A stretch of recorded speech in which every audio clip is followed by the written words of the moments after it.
Be more foe. Do the hawk. Do the foe. Do the hawk. Do the foe. Do the hawks. Do the faux hawks. For Huxley. Oh, who ended up winning your grudge match last night? Grudge match last night. I saw your text while I was in 6-3. Yes, Kings. while I was enjoying legitimate theater, you guys were texting back and forth about goalie fights. Yes, the goalies wanted to fight. Well, let them fight. No, that's what I wanted to see, but the rest stopped them from fighting. Oh, congratulations to your king. Yeah, I mean, everyone was technically an empty netter, so it doesn't really count. I mean, it counts towards the overall goals, but it's like, yeah, we were already winning by that point. It didn't matter. Yeah. All right. Stay flat. Okay, let's go. Stay flat, marshmallows. Yes. And welcome to another episode of the Media Boat Podcast, your weekly episodes for talk on movie, TV, music, and video games. Not necessarily in that order. My name is Mike. His name is Matt. My name is Matt. His name is Mike. Contrary to what you just said, it's just one episode today. Yes. Singular. We're going to be doing a singular episode today, but we do have a lot of past episodes that you can dive into. Yes, and we might have some episodes here on the show, depending on how it goes. Thank you for joining us. This is February the 18th, 2023. It's 271, episode 271, yes. I believe, this week. Thanks for joining us. We have a lot to talk about, so let's just get into it. Yep, we're going to dive right into it, and we start with the music section this time. As compared to last week. Yes. Back to normal. Yes, back to normal. We start the music section with the Billboard, and we start the Billboard with the Hot 100. And once again, Flowers by Miley Cyrus is your number one song. Makes sense. It's a very Valentine's Day message of like treating yourself instead of relying on somebody else. Yep. Compared to, treat yourself. At 2, Kill Bill by SZA. At 3, Last Night. At 4, Unholy. Don't worry. It will show up again in the other chart. At 4, Unholy by Sam Smith and Ken Petras and the Billboards. At 5, Creepin' by Metro Boomin and The Weeknd and 21 Savage. So yes, the name you skipped past is, yes, we have the zombie return of Morgan Wallen this week. I guess this is a new single? Off the same album? I don't know, actually. I don't think so. I think just him putting out a new song increased streaming numbers for his old shit. I think is what happened. So our enemy has returned. All right. Well, as for the album chart, your Billboard 200. At number 1, SOS by SZA. Mm-hmm. At 2, Midnights by Taylor Swift. At 3, The Name Chapter, Temptation, EP by Tomorrow X Together. Dropping from number 1 last week.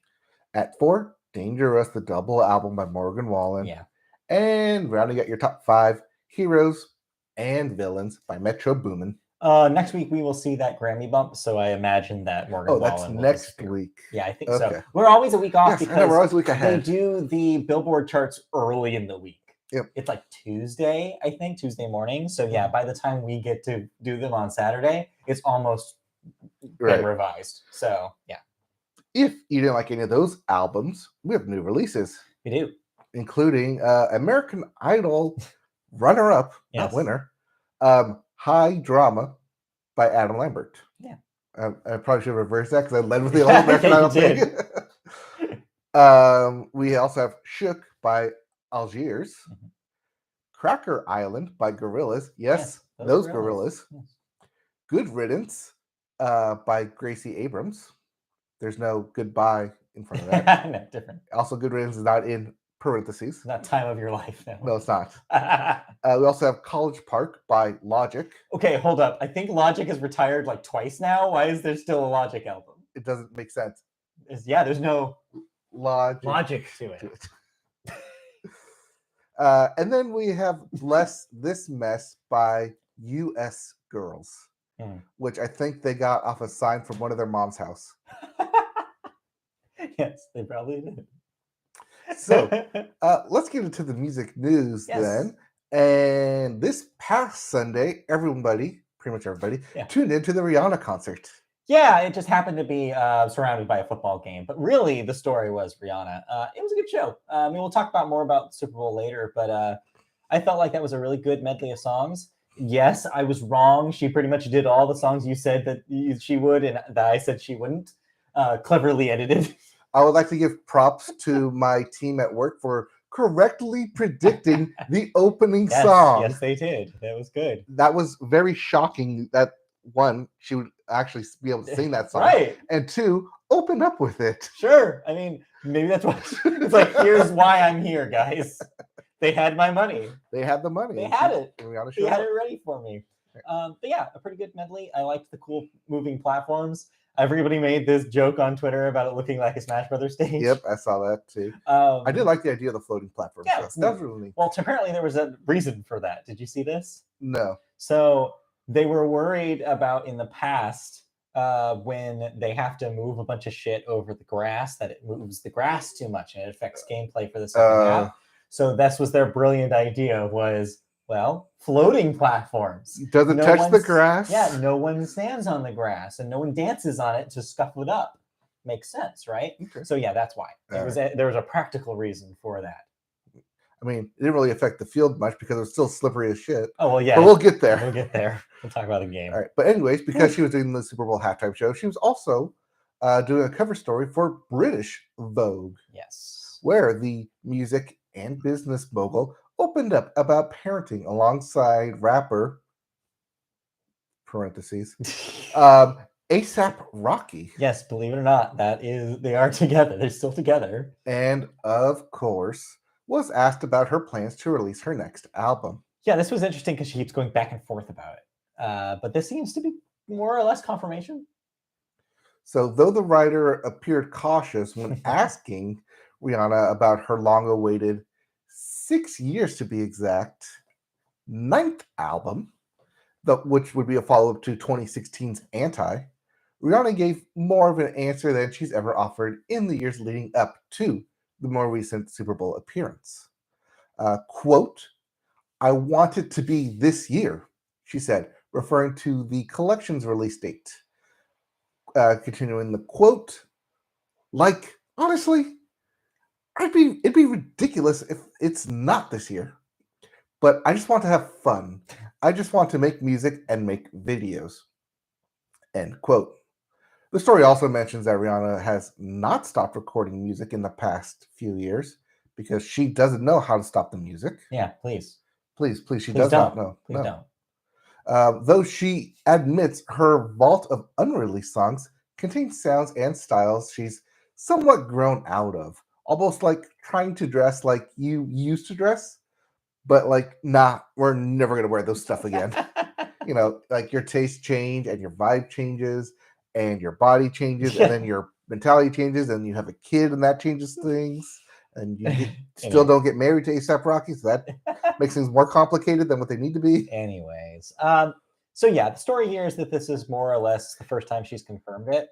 That being said, it seems like because of label stuff and some of this is out of her hands. Like she can't just wave magic wand and release music. She can't just say, "Here, I made 100 songs, picked 6, and put them on an EP." And of course, the pregnancy does also complicate things. I mean, she's going to be busy with the kid, I'm sure. Yes. Number 2, and so yeah, it's like it's probably a lot on her plate this year, and so I wouldn't be surprised if this gets pushed again. Another interesting part about this quote though is about that like stuff in the vault being like not her style. There was a rumor for years, like from like 2018-ish to pretty recent, where she was making a dance hall record. It was going to be like kind of Jamaican vibes. Like a lot of people expected that was the next thing, and that never saw the light of day.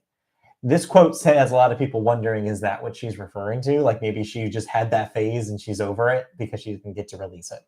I don't know. There's a lot of questions, but it would be really cool if we saw more Rihanna music by the end of the year, because I think what this show did was it reminded everybody she had a lot of hits, didn't she? Yeah. Yeah. I mean, like I was going over with my coworkers making brackets, I was able to put up 32 songs up there pretty easily. Yeah. Oh, yeah. There's a lot of Rihanna songs. There's a lot. And yeah, she went through a lot of those songs in those 13 and a half minutes. And yet there were still songs that people were like, why didn't she do X? Why didn't she do Y? It's like, yes, I'm sorry she didn't do Disturbia, you weirdos. I'm sorry that she was able to actually get SOS in for some reason. Yeah. Or S&M. Oh, yeah, S&M. Yeah, there's a lot of, I mean, she's just she was a prolific artist for that decade. And yeah, there's a lot of stuff. Maybe there'll be more. Yep. But like she says in the quote, she wants it to be this year, So we can probably expect Rihanna music in 2023. Maybe. I would say that's a solid maybe. That's solid maybe because during the Super Bowl performance and immediately after, publicists came out and said, yeah, Rihanna did have a surprise guest appear at the Super Bowl halftime show. Her belly. Yes, she was pregnant again. Yeah, this was technically news. Yes. It's her second kid with A$AP Rocky. Yeah, so exciting times to be Rihanna. Yes, so interesting if when she eventually does put out an album, when, because they're probably going to want to go on tour for it. Yeah. So as much as I'd like to think, yes, she's going to put out an album, might not be till the end of the year. Yeah, and if the album does come out, then next year at least for the tour of any kind. So we'll see. All right. Yeah. So our second story. It's kind of downer. It is a very downer. Yeah, but I don't know. It's weird. So Kellie Pickler, remember Kellie Pickler? Former American Idol contestant, not winner. Correct. She did not win. I believe she was in the same season as the Soul Patrol Taylor Hicks, Taylor Hicks' season, and Catherine McPhee's season. So she was after the Carrie Underwood season, which is why she kept going forward because everyone thought she was just going to be like Carrie Underwood. And honestly, she has had a little bit of a country career after that. As she keeps popping up every once in a while. She had a couple of hit songs. Dark time in the Pickler household this week. Yep, because her husband and songwriter Kyle Jacobs was unfortunately found dead in an apartment suicide at the singer's home in Nashville on Friday. Apparent suicide, although it might have been in their apartment. No, it was in their home, but yeah. Yes. Kyle Jacobs was 49, and according to the Metropolitan Nashville Police Department, a 911 call was received at 1:21 p.m. the afternoon of Friday from a home on Sneed Road. Upon arrival, the fire department, quote, located resident Kyle Jacobs, 49, deceased from an apparent self-inflicted gunshot wound in an upstairs bedroom/office. His death is being investigated as an apparent suicide. A statement from the Metro Nashville Police Department reads, quote, Mr. Jacobs' wife, Kellie Pickler, reported that she awoke a short time earlier, did not see her husband, and began looking for him. After she and her personal assistant were unable to open the door to the upstairs bedroom and office, that is when they telephoned 911. Yeah, this was a weird one because it kind of came out of nowhere. There was no, as far as I know, there was no evidence of, any disputes between them, any difficulties in their marriage, anything specifically with him, or anything specifically with Kellie Pickler. I don't know a whole lot. But yeah, when something like this happens, it's always like super surprising because it's like, what happened? What was that? What was going on in the background? I mean, we might never know. But yeah, it looks like he was kind of a prolific songwriter in the country world. He had worked with some artists such as Tim McGraw and Garth Brooks. You're pulling up right here. Yeah, that, More Than a Memory. Yeah, More Than a Memory by Garth Brooks in one of his 2007 songs. Yep. Still by Tim McGraw. Dust by the Eli Young Band. He did Rumored by Breeze for Lee Brice. Lee Brice, yeah. So yeah, it looked like he had quite a career and wrote for his wife as well. So yeah, I mean, this stuff, sometimes there's not an answer. Sometimes it's just an internal struggle that the person is going through. So we may never know. And obviously we respect, the privacy of the family as they figure this stuff out. But yeah, prayers go out and thoughts go out to like Kellie Pickler, who's got to be going through something right now. I can't imagine. 49 is not that old. No, that's pretty young. Hey, if your partner or your friend is going through some shit, hey, help them out. Talk to them. Yeah. Because that could be the thing that they need. Reach out. Yeah, exactly. Let's move on to something else. How about that? So let's cheer the room up a little bit. Yeah, let's cheer the room up with a little bit of a dance disco era, shall we? I don't know if I would say it's disco, but you could definitely dance to it. You definitely dance to it. It's a little bit of rock to it. It's a little bit of I would say this is a firmly pop record. I would say that it has elements of hyper pop going on in the back there. She definitely comes from that kind of scene. Yeah, but with Olivia Rodrigo's Sour album that came out 2 years ago, it definitely seems like it takes a lot of notes from it. And we're talking about Caroline Polachek's album, Yes. Desire, comma, I Want to Turn Into You. Yeah, so special Valentine's Day release this week, which makes sense considering. Considering it was Valentine's Day. But yeah, so a little background on Caroline. We talked a little bit about this last week, but she used to be in the indie pop band Chairlift. She has since gone into a solo career. This is her second solo record, but she's kind of blown up in the last year. She went on a prominent tour with Dua Lipa. She opened for Dua Lipa on her dates, kind of broke for a lot of people then. Also, she's big on TikTok, from what I understand. A lot of people have discovered her there. She works with like Charlie XCX a lot. She's kind of in that kind of pop scene. And yeah, this is her second full solo record. And I had a good time with this. I think it's fun. I think that it's really, there's a breadth of range here. Like, she doesn't just do like the kind of pop song you expect throughout this whole thing. There are ballady stuff happening. There's more like experimental sounds happening here. And the first thing it reminded me of, and bear with me here because this is a person who does show up on this record, it reminded me of Grimes' album Art Angels, where it's basically like taking the pop like genre as a ground and then building something else on top of it. It's very interesting, very experimental, but it's a good time. Yeah, I mean, Grimes does appear on this album. That was a bit of a and Dido. Yeah. Remember Dido? Dido. It's been a while. Yeah. So yeah, they appear for a song on here. Yeah. But yeah, you're right. There's very a lot of experimental elements in here. A lot of reverb. Voice recording, not like voicemail recordings. Yeah. Keeps popping in and out on her voice. Does songs. So many things here. Yeah. Like, there's from song to song, she could sound completely different, but still sounding like herself. She just does so many different things with her voice. It's so flexible that she can do a lot of different things. Yeah, I just had to struggle trying to find a through theme line of the album. If there is any, it might be in the lyrics. One of the biggest takeaways for me was how interesting she is as a songwriter. Lyrically, there's a lot going on in this record. There's a lot of like analysis, like talking about like her experiences. It's a deeper record than it sounds initially when you listen to it a second time. Like, I was like, oh wow, there's stuff about like her philosophy and of life and stuff like based on her own experiences here. It's pretty intricate. It's pretty deep when you dig into it a little bit. So yeah, that was probably the most surprising element of this. I did not listen to her previous record. I'm relatively new to the Caroline camp. Okay. But yeah, like this might have gotten me to sign on. I was like, okay, all right, I dig what she's doing, and it all sounds great. It all sounds really well produced.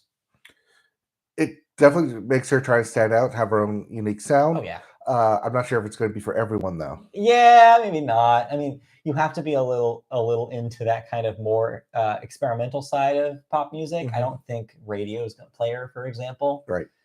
But it's fun though. It's a good time. I would recommend it for people who like pop music to at least give it a shot. See whether it's something that they gel to. Yeah. All right.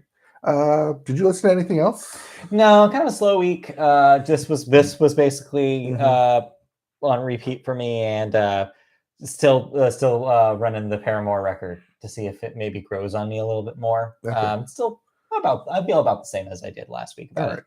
But yeah, not much else. All right. Well then, let's move on then into video games. Yes. And quite a lot of releases this week. Yeah, weirdly enough. Yeah, must be because it's the end or beginning of springtime here. Yes. So we start end of first quarter. Yeah, end of Q1. So we start with Q4. Q4. Yeah, right. Yeah, Q4. The new one's December, January, February. Yeah, it's weird business. Yes, business cycles. Okay, so upcoming games. We have Atomic Heart. Yeah. For everything but the Switch. I believe this is also going to be a Game Pass game. Yes, this is the alternate reality of steampunk Russia, I believe. Yeah, also this is notable because this was originally the trailer was a big deal back when it was alongside the Series X launch because it was going to be the first Unreal Engine 5 release. That was not the case. Yes. Fortnite beat it. But yeah, so interesting idea. It seems like it's doing some neat things. Maybe check it out. I don't know. We'll see. We also have Like a Dragon in Shin the first time. Ishin. This is when they're samurais. Yeah, this is the formerly AKA Yakuza series. Yes. And yeah, just one of those, but in old Japanese times. Yep. That is for everything but the Switch. Yes.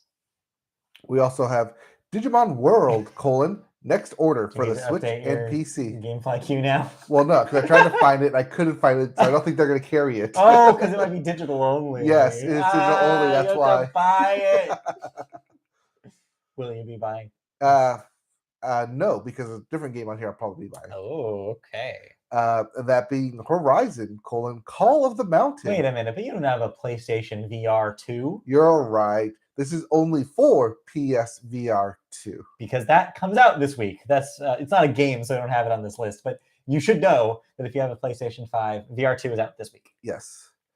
There's also Blood Bowl 3 for everything but the Switch. Hey, some people really like that game. I don't know. I've never played a Blood Bowl, but if you like fake football, fantasy football, not like that. Fantasy football. Yeah, not like that. Fantasy football. Yes.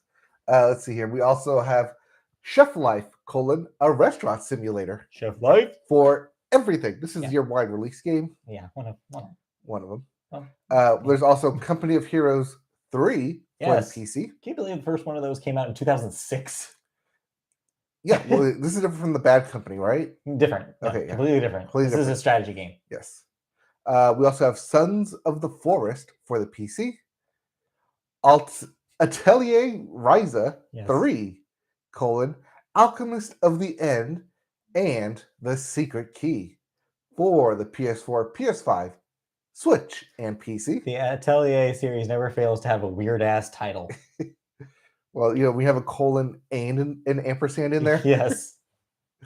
Let's see here. There's also Octopath Traveler 2 for the PS4, PS5, Switch, and PC. But everyone get out of the way because it is time to return to Dreamland Deluxe with Kirby, as Kirby's Return to Dreamland Deluxe comes out on the Switch this week. Yes, so depending on when this ships, we may get to play this and talk about it next week. Yep. You were talking about this off podcast. This is a re-release of the Wii game. Yes. Wii game Return to Dreamland. So this is the same game, plus it adds, like, I believe, an entire new mode, but keeps all the features of the original, including co-op. So, and it also adds a brand new epilogue to it as well. Yeah. So yeah, cool stuff. We'll hopefully check that out this week and talk about it next time. Yeah. All right, so let's get into some video game bits then. The bits. And we start with huge Firaxis shakeup that sees the XCOM director and studio head out the door. So you have played some Marvel Midnight Suns, the last release by Firaxis before this news broke. Yes. We do know that after its release, 2K said that they were disappointed in the sales of Midnight Suns. Do you think that heads had to roll and they decided to take it for the team literally and depart? Do you think it was that big of a deal? I don't think it was that bad of a game. No. But it did. I did bounce quite often, quite recently. Yeah. And have yet to return to it, and really don't have a desire to return back to it. I think it took a very niche concept, especially in the Midnight Suns, and didn't execute it well to try and bring it into a mainstream stay of a Marvel game. It's sad because this will unfortunately affect the future of the XCOM franchise, a very successful and critically beloved franchise. XCOM 3 is supposedly the next thing that they were going to work on. But now without your leadership, it makes you wonder what will happen to an XCOM 3, whether it will live up to those expectations or not. We don't know exactly how important that leadership was for that project, and whether or not they learned lessons from the development of Midnight Suns, and we're going to incorporate some of those lessons into that third game. We'll never know because this is going to make the game probably vastly different. We'll see. Okay. But yeah, I mean, I didn't think it was that bad of a game to like axe the head of the studio. A lot of people liked it. A lot of people really enjoyed their time with that game, and mostly because of its narrative design. Mm-hmm. And like I said, I think it just took too niche of a genre. Yeah, it was too niche combined with too niche of a game design. Too niche of a game, but with too big of a franchise attached to it. Yeah. It was like such a weird animal that probably a lot of people, if they didn't gel with the narrative, they probably were like, what is this? Mm-hmm. This is not Marvel Snap. But yeah. This isn't Marvel's Avengers. Why do I have to play cards here? I think people didn't like that either. So yeah, it's wild that people keep whiffing so much on the Marvel franchise. It's like one after another. Even Guardians of the Galaxy, which was critically loved, did not reach sales expectations for Square. Mm-hmm. So it's like, this keeps happening. They're just not selling in the way that you would think that a thing with Marvel on it would. Yeah. I don't know. I don't have an answer. And these studios don't either. I have an answer. Marvel's Spider-Man. And Spider-Man 2 coming out later this year. That's the outlier, right? Like that's the one that was a huge hit. I don't know. Don't ask me. Well, it's because you don't have to go to a game board or like a table to access missions. You can just run right into it. Seamless transitions, people. Come on. Be in the new digital age here. Well, we'll see. Speaking of being in the new digital age, Sega has said that its most recent release of Sonic Frontiers has, quote, greatly exceeded its expectations. So yes, this is the opposite of that coin, where like Sega is saying that it did really, really well. I would imagine you see a proper Frontiers 2, which is going to be the first time in a long time that a Sonic game was successful enough to warrant a direct sequel. Like that just hasn't happened for them in a long time. So the fact that it did as well as it did was surprising, because critically it was meh. I think but it broke the mold that was holding Sonic back for so long. Yeah, a lot of people say that it was the best 3D Sonic probably since the first Sonic Adventure, which is high praise. So yeah, I don't know. It'll be cool to see if they do work like from that ground, like from where they're at with Frontiers 1 and evolve that concept and see where they get to. Maybe it'll be better. Okay. Speaking of things that became better, or hopefully will, Pokemon Scarlet and Violet will get a new update that will add new box features and fix some various bug problems. So exactly what bugs, we don't know. They didn't go into depth with this announcement. But they did say like, here's 1.5 fixes. Okay. We will probably get that after the patch is released, which will be by the end of this month. They said by the end of February, this will be out. I am very curious to see if that cleans up some of the performance issues. So coming February 29th. Yeah, 29th. Yes, it's not a leap year this year. Don't get confused. I know, but that's what they're going to schedule it for. Anyway, so yeah, we'll see. I would be happy to jump back into Pokemon just to see if they fixed some of those. I mean, I didn't have too much of an issue with the bugs. But then again, I probably wasn't also like trying to hightail and find all the bugs. Right, yeah. All right. Let's see. Moving on to other bits here. Apex Legends and Titanfall leads will end up forming a new studio, Wildlight Entertainment. So this follows that announcement that EA had canceled Respawn's single-player Apex Legends spin-off project. Yes. So it turns out that wasn't Titanfall 3. Right. One of the leads from that, I guess, is one of the people forming this new studio. This could be cool. I mean, it's always interesting when you see a studio spin off, especially after something tumultuous has happened. And so, yeah, maybe this is an opportunity for them to build something that they're really passionate about. Maybe we see a spiritual successor to the Titanfall games here. So we saw what happened with Respawn. So, Wildlight Entertainment. Yes, could be cool. Yeah. Speaking of things that were cool at one point, Disney's Dreamlight Valley will have its latest update, add 2 new characters and a premium shop. I think this is the Lion King update. No, I believe this is the Mirabelle from Encanto and Olaf from Frozen update. Oh. I believe those are the 2 additions. But the interesting bit here that we didn't know, we already knew that. The thing we didn't know about was this premium shop. So when the game launched, there was no way to buy clothing It was basically like you were just spending the in-game currency on clothes. Or you could create your own clothes. A premium shop does offer the option to pay directly for clothes or furniture or stuff like that in Dreamlight Valley. The question that I have, though, and maybe the answer's out there, I just didn't do the research here, is whether this is like direct buying, like $1.99, for stuff, or whether this uses the in-game currency, the moons, that moon shit, which was previously only for those special events, basically the season pass. Yeah. So yeah, I'm curious about what this is, because if it does use those moon things, I've saved up a lot of those because I didn't spend any on the season pass. Right. So yeah, I can maybe jump in and maybe go back into this game so I can buy some clothes. I don't know, maybe. We'll see. We'll see what happens with the premium shop. Yeah, exactly. I'm curious about the premium shop. That's what I'll say. No, I'm not going to spend real life money. That is for Fortnite. Anyways, or it's for Genshin Impact. No, I dropped that. Okay. Over a year ago now. I'm done.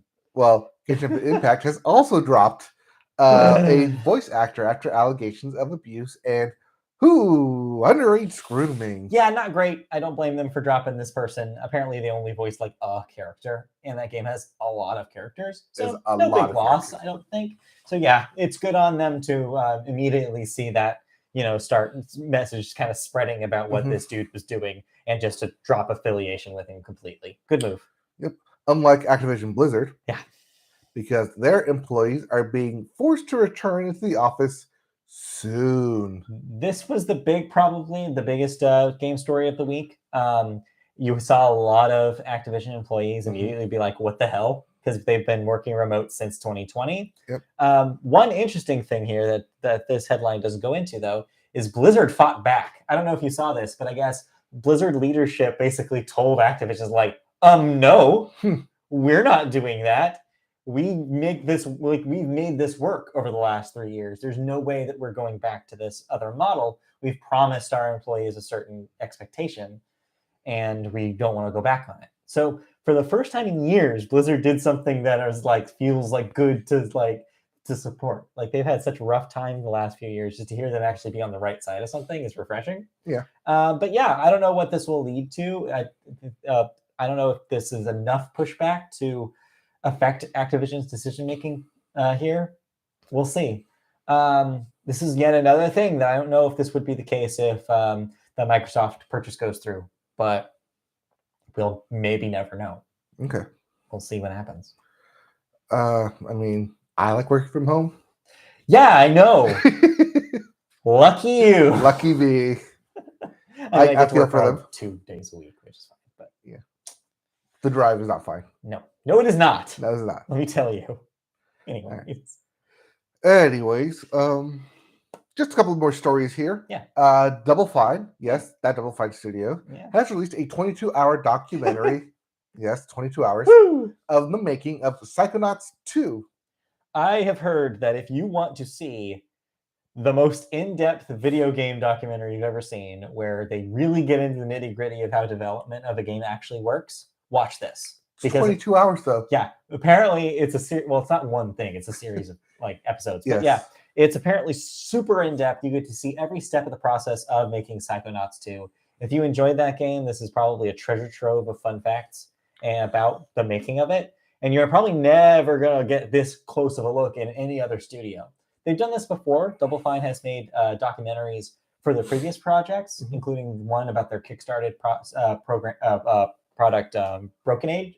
Yeah, Broken Age, I believe is that game. And so yeah, they're not a stranger to making documentaries about their games either. But I heard that there's some really good stuff in this one. Also, if you ever want to see what goes on into making a this AAA game, technically it's a AAA game. Yeah, a AAA game. They're owned by Microsoft now, so yes. Yeah. If you ever want to see what goes on into making a AAA game, it's good behind the scenes. Seems cool. I mean, I don't know if I have the time for all of this, but well, don't they break it up into 1 hour chunks? Yeah, so maybe, but yeah, maybe we'll get into it at some point. But who knows? Yeah. Let's see here. Speaking of EA, yes, EA Sports reportedly has closed its deal with the Premier League for $500 million so they can use their rights in their upcoming EA FC game. So yes, this of course follows their fallout with FIFA and the fact that they do not have the FIFA license anymore for their franchise. This is their move, basically. Like, well, if we can't get FIFA, let's get the other big soccer league that is known throughout the world. Let's focus on this. And it sounds like they will. It sounds like this is their move. And I think it's smart. Well, yeah, we're going to have the Premier League as well as the MLS League and maybe the Saudi League so you can play with Ronaldo in the upcoming season. Maybe, who knows? But not FIFA. But not FIFA. Nope. All right. Let's see here. Last two bits of news here. The original Metroid Prime developers have criticized the remaster game because they've omitted their names in credits. Yeah, this is embarrassing. So typically when there's a remake, you usually have a series of credits reflecting the team that made the original game. Nintendo themselves have done this with the release of the Zelda remasters for Switch, the Twilight Princess remaster and the Skyward Sword remaster. Those will the credits lead with the team of the original. This, however, just has one single credit that says, thank you to the original Metroid Prime team, and then it moves on. So yeah, I think people are right to be upset about this. I think it's like a weird precedent to set at Nintendo, and I don't know why they did it. Like, who cares if the credits are long? Like, no one cares. Yep. It's weird. I don't get it. It's such a weird choice. Now, didn't they rebuild Metroid Prime from the ground up, though? That's not really known. It's not really, no one really knows how much work there was into it. It certainly appears like they rebuilt the graphics, the textures specifically, but the geometry and like the basis of the game seems like it's just the original. So there is a question, but still kind of a lingering question about how much work went into this. Not that it matters. I mean, it's a great game and it turned out really well.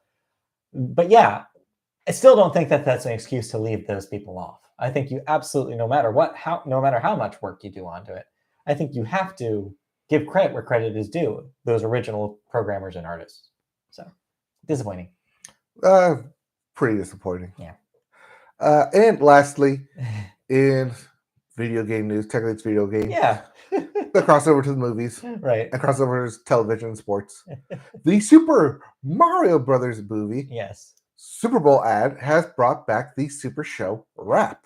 This was apparently big video game news for dudes in their 40s this week. So yeah, if you're older than we are, you may have grown up watching the Super Mario Super Show, which was a syndicated Mario Brothers combination live action and animated program. Again, I'm too young to know what this is. I only know of it from osmosis and learning from people older than me. But what I understand is that it had a rap theme to the Super Mario Brothers. And this was used in this ad for the upcoming Super Mario Brothers movie. And it's basically an ad for an in-universe plumbing company that they run. Yes. It's cute. It's fun. I guess they got the voice of the original Peach from that series to do the voice of the customer lady in this ad, which was cute. Like, they got her back. That's great. More of that. I think this is a cool use of like some nostalgia from people who have followed the Super Mario Brothers stuff their entire lives. Again, I think it's fun. Again, who is this movie for? No idea. Everyone, I guess. They're really casting a wide net with this because they always do. It's not even just a wide net. It's these very like granular details. Niche. They're really going for some weird niche stuff, and I don't understand it, but it's gonna work. This is going to be huge. This movie is going to be so huge. I know it will. Because it's Illumination combined with a video game franchise everybody knows. We saw how well the Sonic movies do. Can you imagine a character more popular than Sonic? Well, it's Mario. Well, I thought it was Pikachu, but yeah. It's going to be massive. This is going to be a huge hit. And so it's wild to me that they're really like going in on the nostalgia factor as well. Because they know it's going to work. And yeah, I don't know. It's such a weird thing. Of course, this also coincides with a lot of press is happening right now about the Super Nintendo World opening here in Hollywood at Universal Studios next month. Yep. The press got a look at the park this week. So if you wanted to know even more Mario facts, TM, you can go look at some impressions of that park this week. Check it out. There's a lot of video and pictures and interview with Miyamoto about Are we his 2 months involvement. away from the movie then? April. It's in April? Yeah, 2 months away. Very close. Oh, it's So around get the ready. corner. If you haven't seen that original Super Mario Brothers movie, maybe watch that first. What, the Bob Hoskins one? Yes. Have you seen that? Not recently. Oh, but have you seen it at all? Yeah, but not recently. Yeah, it's been a while for me too. I don't know if that holds up. All right. I know Christy loves John Leguizamo. Maybe we should watch that. Anyways, did you play any games? No, I had a lousy week with work stuff, so I came home and did not want to really jump into Dead Space. I didn't want that kind of oppression, and I really need to get back into Hi-Fi Rush. But the thing is because of that slight audio delay, I can't just sit on my couch and enjoy it. Mhm. I have to play that on my computer, and I just If you're already at your computer doing work, you don't want to stay so hard. I don't Yeah. know how PC people do it who have full-time jobs. I don't know. Because I get home and I'm like, the last thing I want to do is go into computer mode. there. Mhm. It just, I don't know, whatever. Anyways, I mean, yeah, I could technically hook up my computer to my TV, but that just seems like a hassle. Long HDMI cord. Small monitor. Yes. Anyway, so no video games, but yeah, we'll hopefully talk about Kirby next week. And maybe if I get some time to wrap up Dead Space, hopefully I'll be able to wrap that up soon. All right. I've been streaming a game. If you want to watch me stream games on Twitch. Nope. Moving on. Xnay on Stream A. Okay, so I guess we're not streaming anything. If you want to see a banned game that we're not talking about here, yes, I guess go to twitch.tv for the next handful of days that those streams are still available, if you care. He is playing a game, but we're not talking about it here. Yes. Let's move on. Let's move on then to television. And we start television with the Sports Corner. And yes, of course, the big headline. Hey, this is my line. Yes. Go ahead. Stepped on my toes. Well, you were taking it. Anyways, I wasn't done. Anyways, so yeah, the big sports story, of course, was the Super Bowl. The Superb Owl was this week. Yeah, you called it, but man, it didn't look like that for the most of the game. It was close. Yes, it was a good game until the last 2 minutes. So let's go over this. So basically, it was a back and forth offensive struggle. It was the opposite of what we said it was going to be, Yes. which was defensive showcase. It was not. The defense fell apart on both sides. Mm-hmm. The Eagles just could not control Mahomes, and the Chiefs often let the Eagles get away with some sloppy stuff. And it led to an exciting game. It was kind of a nail-biter back and forth for a while. Until, like you're saying, the last 2 minutes. So the Chiefs had a big comeback in the second half, which led to a penalty. So you're the football expert. A significant penalty. Yes, you're the football expert here. I have a vague understanding about what happened, but I'm going to cede my time and let you talk about this because you know what you're talking about. So what was the penalty and why did it matter? So the penalty was a holding call. Yes.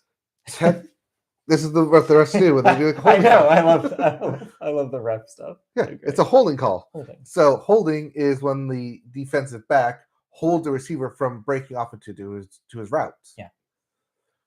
What the receiver did was an in and out route where he goes in and then breaks out. In doing so, it makes it for an easy call of the defender going in, see the receiver breaking out, and then automatically reaching, because you just have instinct to reach out and grab so you can pull and get yourself turned over. Right. To chase after him. Yeah. In doing so, there was a slight pull of the jersey, which the ref saw and claimed that was counted as holding. So, okay. This occurred on third down. Yeah. Within the 2 minutes left in the game, and within 20 yards, basically in the red zone as the Chiefs were going to score. And important to note that the game was tied when this happened. Yes. So if they had failed to do this. Yes. If the play went through as it should have been. Yeah. And incomplete pass was the result, it would have been fourth down. Time would have stopped with about a minute 50, minute 45 left on the clock. They would have kicked the field goal. And they would goal. have kicked a field goal to go up by 3 points, but give the Eagles back the ball with roughly a minute 30. And 2 timeouts. It would have been a way more interesting end to that game. Mm-hmm. But that didn't happen, though. What did happen was that the penalty was was called, and they ended up just kneeling on the They ball. ended up getting a first down, and then Yeah. The smart play by the running back of Yes. McKinnon, who the Eagles basically were going to let him score, Right. but he slid at the 1 yard line, gave himself up, down the ball, so the clock could run out and not give the Eagles the ball back. So basically, the only chance that they had was a miracle return, and that miracle return did not happen. Yes. Also, apparently, Jalen Hurts can only throw the ball 40 yards instead of the 60, like everyone was running towards. Yeah. Very underthrown throw. So at the end of the game there. Basically, what it all boils down to is the refs making a call to determine the game. So where they've held their whistle the entire game up to that point. So this is where you get that common sports refrain of let them play. You hear this a lot in basketball. Especially in championship games or high-stakes scenarios. Basically, if you're not familiar with that, the idea is that in games that are this big, small little nitpicky calls are like the worst thing possible because they lead to scenarios like this, where basically they lead to a boring conclusion to what otherwise was a very exciting game. Mm-hmm. The idea is if you don't do that, I know, I'm sure you have some things to add, but it's like, and so the prevailing opinion by fans is like, why bother? Like, why bother? If it's a small little holding play, like a holding call that wouldn't make much of a difference, that would make, I guess, in this case, a huge difference. Yes. Like, just let it play out. Let them play. Let the athletes just do their thing because it's a lot more fun to watch. Because it's a lot easier to just say, "Oh, penalty should have been called," but we let them play and it's the Super Bowl. Yeah, rather than you call the penalty and now the game's decided. So regardless of who, Sarah, yes. You can't call that with 2 minutes left right. or less than 2 minutes when you haven't called it the whole game. Yes. I think that was the big frustration. Yeah. It's not, I mean, even the guy who did it was like, oh, I tugged the jersey. But like, they tug the jersey on every play. It's like holding a water polo suit and polo. It's like, how much can you get away with? Yes, very specific to those of us who listen to water polo. Well, I'm just saying, like, that's something like I did every play, every time I was in my position. Right. And that's something that the DBs do all the time, is if you're going to get away with it, you're going to keep doing it. Right. And it's sort of like, how much can you get away with? Yes. Yeah. It wasn't egregious to where it was like clearly pulling of the jersey. Right. Of like stretching it out and like pulling it out of his pants. Questionable for many people because there were similar calls that went the Chiefs' way in the week or in the. You're still bitter about the Burrow game. Yes. Not the play at the end. There were other plays throughout the game that were like, okay, we're not calling that, but then we call that. A lot of people are kind of like, we were deprived of an overtime, which who knows what would have happened. Yes. The Chiefs would have won. But it was a great game until that moment. Yeah, and I honestly think that they probably would have. I think that the outcome was probably in stone after that second half. They had such an amazing second half. They had the momentum, absolutely. But it's like to end that way. Yeah. Such a downer. The Chiefs had scored on every drive coming out of halftime. Yes. They always put up points. They were on a roll. They had the momentum. They didn't need the penalty, but the refs gave it to them anyways. Yeah. And that's why it's such a sour ending. Right. The end of the day is that, yes, there was probably not hope for the Eagles in the end of that. It wasn't going to end up. So it's not about, they gave it to the Chiefs. It's not that. It's what you guys are saying, which is like, it's more complicated. It says more about how officiation works in football right now, or sports in general. I think sports in general. There's a lot of questions, and it's really interesting that the only league doing something about it and making rule changes is baseball. Oh yeah, I don't have that in the notes here, but yeah, we don't have the baseball stuff in your notes. Well, we'll talk about it when I like to talk about it now. But yeah, a bunch of new baseball rules got introduced, which we kind of talked about last year that they were going to be introduced. So now they're going to be actually implemented in Major League Baseball. Yeah, I watched basically since now I'm a subscriber to MLB TV. I saw they have a little bit where they were talking about where they had like the guy, I guess, in charge of gameplay operations or something like that, which is a wild title for the MLB, and he was basically going through each one of them, and it was some interesting insight. So the play clock we knew about. Yes. The pitch clock we knew about. But there's an interesting thing that I found out through this little video that they showed. So there's going to be a clock that everybody can see. Mm-hmm. But in order for the catcher not to be distracted by watching the clock, they're going to put a buzzer on his wrist that will buzz when the time has elapsed. So that way he can tell the ump basically like, hey, dude, he didn't throw the ball yet. It's smart, right? So it's not like they're going back and forth between the pitcher and the clock, so that we can be focused in on the pitcher and make sure he catches that ball. This is what's needed in the NFL because there's lots of times where that play clock reaches 0, and they're still like getting the ball off. There's no whistle. It's so much of football now is about like, okay, when did they whistle? Where's the stop? Like, because it's arbitrary. A lot of how like tackling works is like the tackle could start here, but they end up way over here, and it's just based because he was bleeding and stretching with the ball. So where's the ball end? It's one of the many problems I have with football over the years, which is like the so much element. of it seems like it's so reliant on the human element, and I get that, and I'm sure that's why a lot of people like it. Yeah, but it's also why they want to take a lot of they what took like about baseball is the human element of calling of one umpire calling balls and strikes and not wanting to have a digital ump. And I'm not here to compare sports because I thought we were. Isn't that what we are? Because there's also the flip side of that, which is things that I don't think should be continuing are continuing. They also announced this week that stupid Ghost Runner is staying. Yeah, he's back. So originally, with a vengeance. Originally, they said that they were going to do away with the Ghost Runner, which was implemented after the pandemic season. Yep. Basically, that's the thing that starts a man on second base in every overtime inning. Yeah, overtime, extra innings. Yeah, and that was originally said, hey, we weren't going to do it anymore. Back to normal. No, that's happening still. Well, I thought they were only doing it during the regular season and away with it in the postseason. We'll see if that stays, is what the feeling I have right now. The feeling I have is even if they were willing to renege on that, I would not be surprised if we get to the end of the season and they're like, actually... Well, we saw what happened in the last postseason, which was one game went to 17 innings. Yes. And that's the thing is I think what the last season proved is that the Ghost Runner did not affect game length. Let's be real. We had just as long games with the Ghost Runner as we did back when we didn't have it. Oh, you can't really say that because the games ended. Yeah, but also it's a weird season to compare because it was a truncated season. But I don't know. I feel frustrated because I feel like the reason why it was implemented did not bear fruit. And so why do it again? That's what my brain says. I don't know. I think the thing that will affect it is that pitch clock. I think that will affect game length. That will affect the tempo of the game. What's going to affect more than anything we've said? Oh, big bases?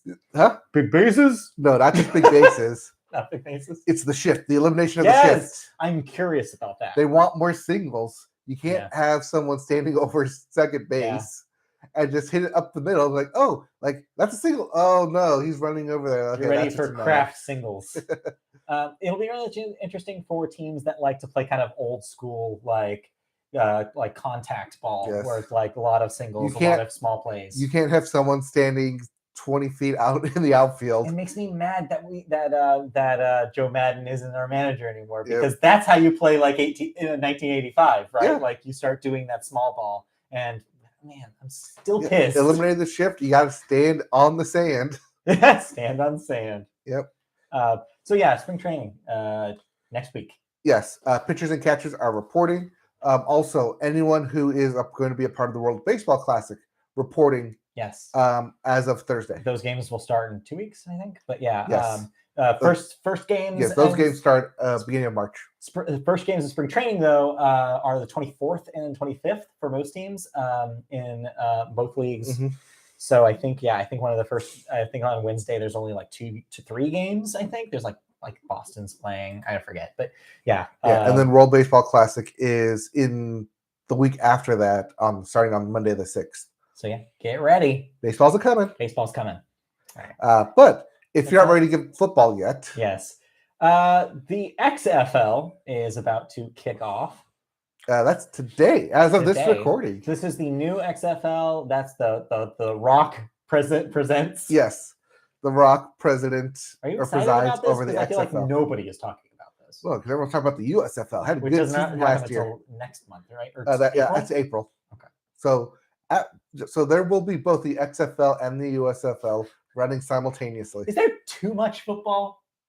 Well, because once we get done with that, then we get college football. Yeah.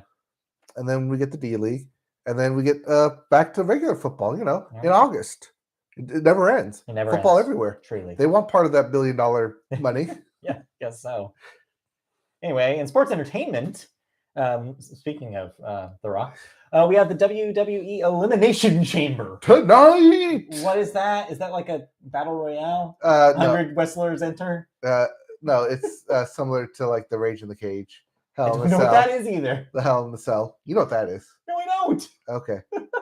So it's an elimination series leading up to WrestleMania, which is still happening in April. So we are under 2 months away for that as well. Well, there you go. April, big month apparently in sports.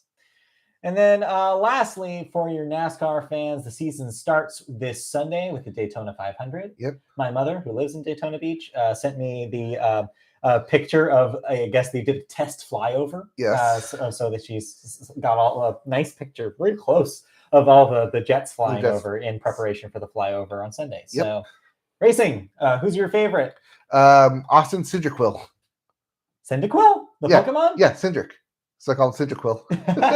That's pretty good. Yeah. Except those are not my drivers in squares this Sunday. Oh, we got squares. Well, we pick drivers every year. So I got 2 drivers. Squares. One of them is Mr. Suarez himself, number 99 car. Oh, 99. Hoping for him to win. The other one is the other Dillon brother. Yeah. Yes. All right. Not doing too good there. But yes, Austin Dillon is my driver. Or Austin Dillon was my driver last year after seeing him in the championship the year before. So he's my new driver because sorry, Kyle Larson. Sorry, not sorry. You know what you did. You know what you did. So yeah, enjoy some Daytona racing on Sunday. Daytona. Anyway, anything else in sports before we move on? NBA All-Star Weekend. All-Star Weekend. Technically, it started yesterday, but the All-Star game won't be till Tuesday, I think. But yeah, it's NBA All-Stars will be occurring. Look for your local showcase skills competitions. They'll be happening in this upcoming week. All right, cool. Look forward to that. Let's move on to. Wait, forgot to talk about the fight. The fight that happened on ice. So this is not really big hockey news, but it did happen. It was on ESPN. Primetime. Oh, okay. ESPN Friday Night Fight. Yes. So yeah, what was it? It was goalies were involved? Goalies were going to be involved. It was the Kings versus Ducks on ESPN.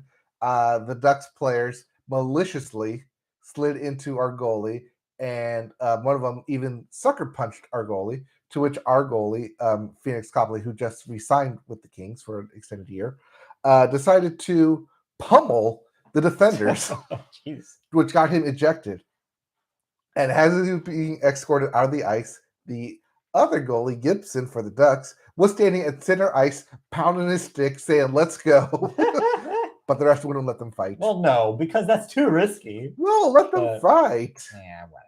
Anyway, so hockey continues. Yes, there is also going to be an outdoor game. I think it's in Tennessee today. Okay. And the Boston Bruins continue to be the only team that have yet to hit 10 losses. Oh. As the Carolina Hurricanes are 36-10 as of this week. Nice. But yeah, that's a pretty astounding record to not have 10 losses at this point in the season. Yeah. Congratulations to the Bruins. You're now the favorites. All right. Oh, also, just to note, yesterday was the first day of college baseball. The college baseball season started. Oh, I don't say kick off. Yes, kick off. Did it pitch off? Pitch off, yes. So did they go deep? So yeah, go Titans. I hope they have a good season. Yes, the Ducks. Delicious. 4 loss streak there. Oh. All right, let's move on to television news. And our first story takes us to the weird world of TNT. Yes, TNT, that cable network that is owned by Warner. Yeah, the one where they started axing all their shows, their original programming. Well, there might be a reason why they did that, and here's some information on maybe the reason. So, the replacement shows. Yes, Warner Brothers Discovery programming execs are trying a new experiment with TNT, airing some iconic modern-day HBO programming on basic cable. Beginning with the comedy Silicon Valley on TBS, sister station, and drama True Blood on TNT this Saturday. As this is TV and not streaming or Yes. deep premium cable. It's not TV. I mean, this is TV. Yeah, it's not not HBO. HBO. Those shows, of course, will be edited both for content. They'll be capped at that TVMA rating, but of course, there's limits which you can go away with there. Mhm. And of course, we'll have ad breaks inserted in them. While this is not the first time HBO content has been refashioned for cable, they did it back in the day with Sex and the City and The Sopranos. It does mark a first for programming produced and aired on HBO in more recent years. True Blood, for reference, ended in 2014, and Silicon Valley ended as recently as 2019. Quote, "We have an enviable arsenal of networks and assets, which gives us flexibility and allows us to put our impressive content library to work on platforms where it can attract new audiences." That was a quote from Kathleen Finch, Chairman and Chief Content Officer of Warner Brothers Discovery's U.S. Networks Group. So this is an interesting kind of option for them because it's a different pivot that I think we were expecting. I mean, like they said, the story says they've tried this before. It's not super surprising that they're willing to do it. But as you mentioned, it's interesting that they do this kind of in the wake of getting rid of so many of their shows. Yeah. It goes to show you that they know where their bread is buttered, more or less, and that they're trying to get more money out of the existing assets they have instead of doing more original programming. I think someone finally looked at the contract and said, does this need to only air on HBO? Yeah, can we work around this? Can we fill some gaps in our network schedules? Whether this will continue and whether they'll do this for more recent shows still is up in the air. I bet there's probably like a 4-year gap that they're willing to use here. We're like, nothing now recent. Like, you know what this means? They can put girls on TBS. Oh God, too much editing. Too much editing. Too much editing around there. Too much editing. Anyway, I don't know. I mean, as the story mentions, they have done this with Sex and the City. Yeah. Look at E! Network on a Sunday afternoon. Right. It's like Sex and the City for like 3 hours straight. So yeah, it's an experiment. I don't know whether it's a long-term thing, but I guess we'll see how it does. Interesting they go with Game of Thrones, especially they want people to watch House of the Dragon. Yeah, although I think that's too prestige-y. I think somebody there is probably saying like, absolutely not. That stays on HBO. That's an HBO classic, per se. You're right. So let's put Silicon Valley out there. Right, exactly. Something that's a little bit more expendable. And True Blood, the thing that ended almost 10 years ago. Yeah, why not? Anyway. Yeah, so note that ended in 2014, which means it started 2009, 2010. Yeah, ran for 4 seasons. So yeah, that's a pretty old TV they got going on there. Yep. So we'll see how it works. I don't know what they're doing. I don't know. It's a weird time. Did you see this also in related news with Warner Brothers Discovery? Did you see that apparently Zaslav was the most well-paid executive of any company last year, period? He got $232 million bonus or something ridiculous like that. Was that because he saved them in $2.3 billion? I don't care is what the answer to that question. But yeah, who knows why? But yeah, he's apparently embarrassingly overpaid compared to every other executive. I believe it, especially when he didn't create anything. He just cut everything. It's the worst. The worst. Let's move into a second story, which also has billions of dollars on the line. Which also inexplicably has billions of dollars surrounding it. For none other than Tubi? Yes, that commercial that got everyone freaking out. Who hijacked my TV? Who sat on the remote? I was like, okay, this is weird. So Tubi is a Fox property at the moment. Fox has reportedly turned down, though, a $2 billion offer to have Tubi bought from under them. So I want to put this in huge quotes here. Fox is one who is reporting this, right? That they have turned down a $2 billion offer for so Tubi. Take that with a grain of salt. Yes, because we don't know if there is an actual offer. There's nowhere in the story that says it is an actual offer. They're just coming out and saying, well, we turned down a $2 billion Now offer. we need to be more specific with Fox here Yes. because this is not Disney, right? This Right. is this is the remaining Fox, which is the property that owns Fox News. Yes. Okay, just making Yes, sure. this is not we know- Disney 20th Century Fox. Right. No, this is the Murdoch. entity that this is the Murdoch entity. Yes. So they said they paid about $440 million for Tubi back in 2020. A $2 billion offer for it today might have been considered a slam dunk win, but of course, Fox clearly wants to keep Tubi by doing this move. Second quarter revenue for Tubi jumped to $200 million. That's a 25% jump over the previous quarter. The potential gains are also substantial going forward. A digital TV research study noted that worldwide demand for TV series and movies will hit $91 billion in 2028, more than double the amount from 2022. That's especially the case as more streaming platforms start rolling out ad-supported tiers to supplement their own offerings. And that's what Tubi is. So what's happening here seems to be a trend in the industry as a whole, because those like choose your channel programming like streaming things like a Tubi or a Pluto TV are weirdly hot right now, to the point where Warner was rumored last week to have been developing their own. Yeah, I mean, you get ads, it's ad supported, you're using your own content. Yeah. You don't need a subscription to sign up for it, but you're getting paid through the advertisers. And here's the key. You don't hire programmers because it just runs forever. Yeah. It's a weird thing that initially seemed like a weird business model, because it's like, wait, this is free? You get all this stuff? Yeah, it is weird because it's reruns. All of it is new stuff. None of it is new. But in a world that we've developed where nostalgia is king and all you want to watch is the old stuff, maybe, it's just an extra revenue because, I mean, as someone's probably sitting up there thinking, we have all of this just sitting here. Why don't we have ad-supported streaming for it? Yeah, it's such a weird thing, and I feel like the use case is very, like...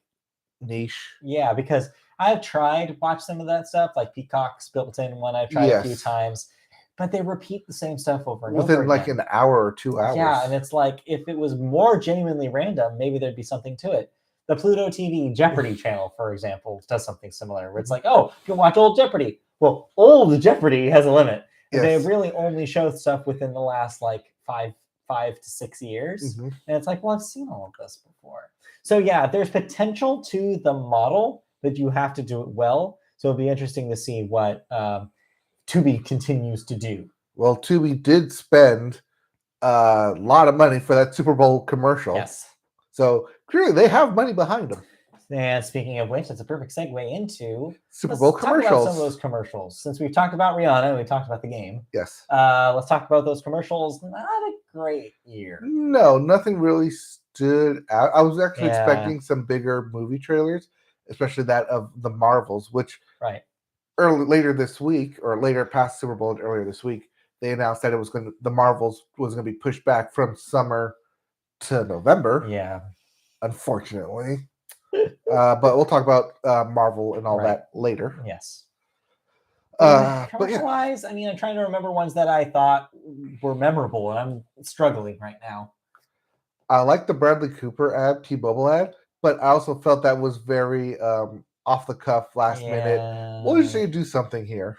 Yeah, I didn't love that. I feel like if they had paired that with the actual ad that they were quote unquote trying to film, maybe that would have been interesting. But just doing the behind the scenes style ad, I was like, all right, I feel like this is missing something. Well, I think that's what a lot of these commercials are, is that they relied heavily on actor appeal, looking directly at you.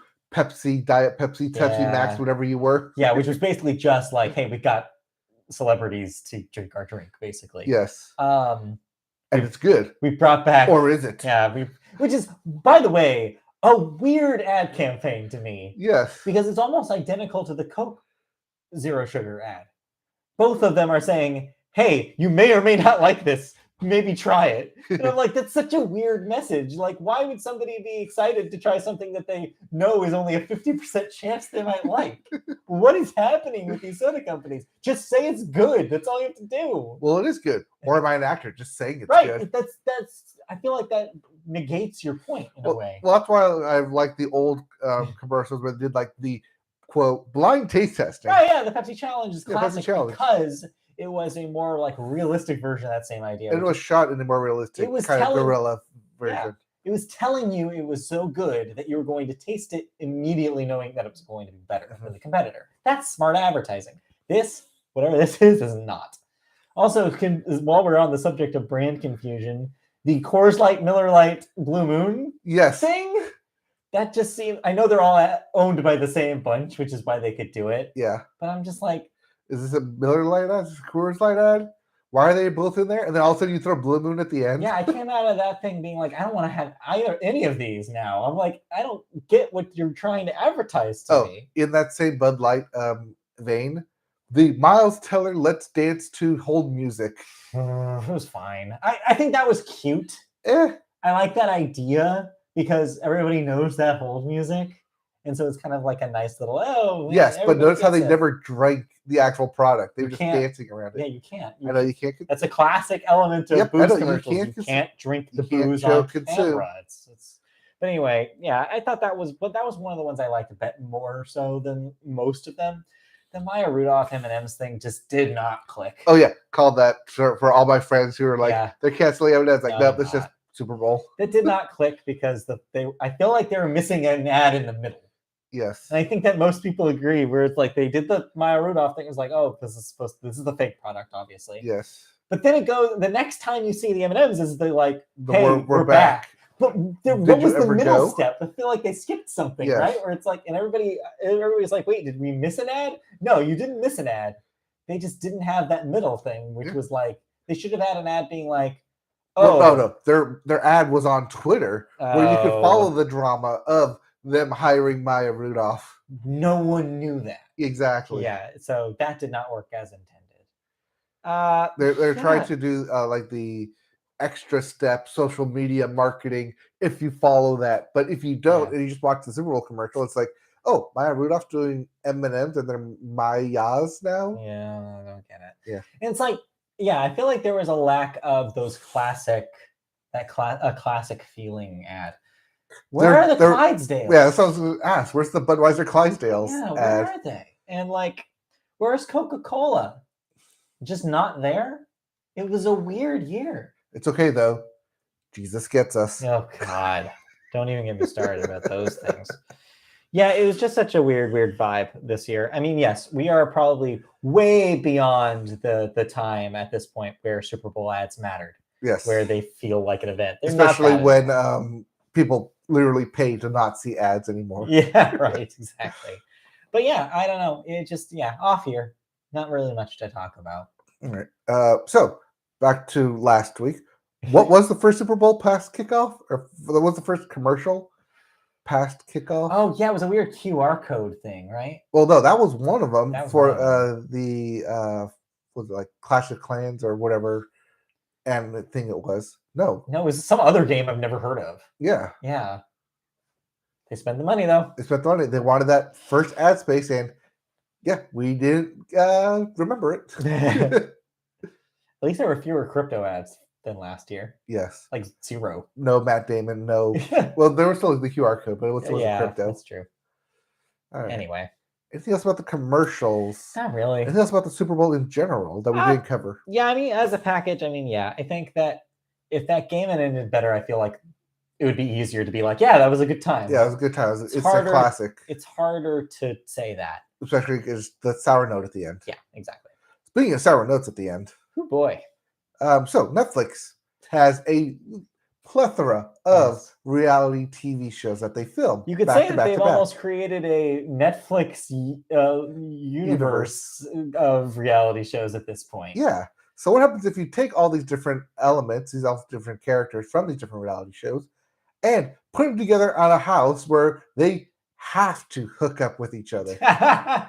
Yes, that's called Perfect Match, and yes, it's basically the world's biggest crossover event, but for specifically Netflix reality stars. So this takes people from who are past competitors in Too Hot to Handle, Love is Blind, The Ultimatum, The Circle, and The even Mole. The Mole for some weird reason. Well, no, see, my weird one was Wild Beasts. Yeah, or Sexy Beasts. Sexy Beasts, that's what it was. Boy. Oh, that girl's so annoying. Oh, she's the worst. And yeah, and basically, yeah, it's I was like, when she came on and Joey came on, I was like, yeah, of course you two hooked up. yeah, of course. Yeah, it's hosted by Nick Lachey, and yeah, like you said, they put them through basically newlywed games style challenges where they have to like, To see how compatible you are. compatible you are, where like whether it's been like a kissing contest or like did they lie about the thing that they just said Yes, contest, truth or lies. and then they always have to be paired off. And then in circle style, there are two people who basically become their equivalent of influencers, the winners, who would then get the option to bring two new people in to shake up the couples, basically, and see Yes. how that affects the future matches. Yes, but with two new people will come in, that means two people have to leave. And if you do Right. not have a set hookup, You're out. by the end of the night, you are eliminated from the house. Yeah, I guess if you've been following all of these people, it may be more interesting because you do have to kind of have some sort of knowledge about the personalities and how they will clash. But yes, you're saying what you said is an important point. There is a little bit of a missing piece here, which is that off camera, it is made clear that these people have all met each other at like Netflix parties. On camera, Yeah. they've said, yeah, I met this person in LA. Or yeah, we Right. met this person like a couple weeks ago. Like there's certain crossovers, not just within their own Right. shows, Yeah. but like, oh yeah, I on the circle like met and already know and talked with this person on Too Hot to Handle because Netflix party somewhere. Which makes it a weird vibe because it's not like you're introducing strangers to each other. Most of these people know each other, already know each other, which means that they're bringing in existing baggage into this show. Yes. For better or for worse. Yeah, as you mentioned, the woman from Sexy Beasts has history with Carousel, with circle winner Joey, which is still just The a Carousel. weird name for a child. and yeah, it immediately is the source of the most drama in this show. Yes, almost as if they saw them at a party, saw all the drama that was happening, and someone asked, "Where the hell are the cameras? Why are we not filming this?" It's a disaster. It's honestly a mess. It feels really sloppy. I don't know if I'm gonna watch more of it. It's just the vibe of it is really weird. Thanks to those two specifically. So one thing that I keep harping on with these Netflix reality shows is a lot of them are producers just flying by the seat of their pants, making it up as they go. Yes. Here, it doesn't feel like there's producers. It's just you guys are there. Right. Figure it out. It is Be amazing, the drama. Yeah, it is amazing how Be little your own drama of the guiding hand there is. It's like there is so much of just like let them talk to each other and see what happens. Mm-hmm. Yeah, they will set up games. They will like on purposely like set up the influencer dates. But outside of that, it is very hands off.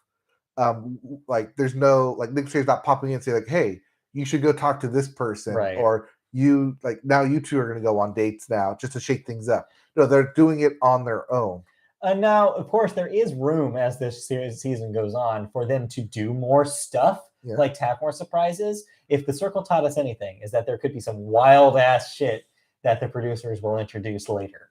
Like maybe Nick Lachey will swoop in and be like, "Well, this time, like 3 people are leaving," or something like that. There'll maybe be more wrinkles to this later. But as it stands now, you're right. It does feel like a little bit just like, let's watch the chaos ensue and let's maybe reel it in every once in a while, but mostly let them just do whatever. Just watch them be as catty as can be to each other. So I guess what I'd say is if you're already involved in that universe of people, then maybe give this a shot. But people who are strangers to this universe, this is not where you start. Well, no, it's not where you start. Or if you know some of these people from certain shows and you do watch it and you're like, oh, this person's a really interesting character. They're from this show and this season. Right. I'm going to go watch that. Yeah. Check that out. And I think that's also why Netflix is doing this, so they can bump up those numbers. But I feel like that there's also the other side of that coin. So one of Christy's friends apparently is a devout watcher of Love is Blind. Yes. And that is the reason why they didn't want to watch this. Because I guess they watched so much for Love is Blind that there was a circular person that they hate that causes way too much drama from that show. Yes. But they were like, I heard that they're on this, so I'm not watching it. I'm like, wow, okay, passionate feelings happening. So, just be aware, I guess is what I'll say. But it's a weird thing. It is. While we're on Netflix, I did have one thing that I didn't add. Season 5 of Gretzko started yesterday. Yes. It is up on Netflix now, all of it. This is the final season of the show. It will lead to the wrap up. I am not done with all of it. I think I'm halfway through. And yeah, I'll hold off on saying more, I guess, until I see how they wrap it up. But so far, having the plot be, oh, person who was fired at the end of the last season now is to find a new job is a little too relevant for a lot of things that I've had to deal with this year. So yeah, it's but yeah, we'll see how this shakes out. But I'm curious to see. I really like these characters in this world, and so yeah, I'm curious to see how they wrap it up. All right. And then also on Netflix, Physical 100 will be having its finale this upcoming week. Okay. All right. I finally got Doctor to watch an episode of it. She's really interested in it now. Now that's not 100 different people doing like 50 different challenges. Right. It's all whittled down to like teams That's good. and individuals. It's like, manageable. A little more manageable when you have 25 people competing, 20 people competing in 5 tasks. Mm-hmm. So a lot more manageable to know like who's who and watching what. Yes. But you know, helps. It does help. It does help narrow down the competition. But then again, so does eliminating 95% of your competition. Yeah. Alrighty. Well, with that, if that's all we watched this week, then we can safely move on to cancellations and renewals. What am I no longer watching? Peacock is bringing back Parrots in Love for its 2nd season. Called The Midwife on PBS will get 2 more seasons, bringing it to a 15-season total. Christy will be excited. She loves that show. Yes, she does. Speaking of which, on PBS, while we're on the subject, this coming episode of our personal favorite, All Creatures Great and Small, the 1940s veterinarian show, will end its 4th season third season this Sunday. So I'll maybe talk about that wrapping up next week. For a All Thoughts Great and Small. Yes, All Thoughts Great and Small.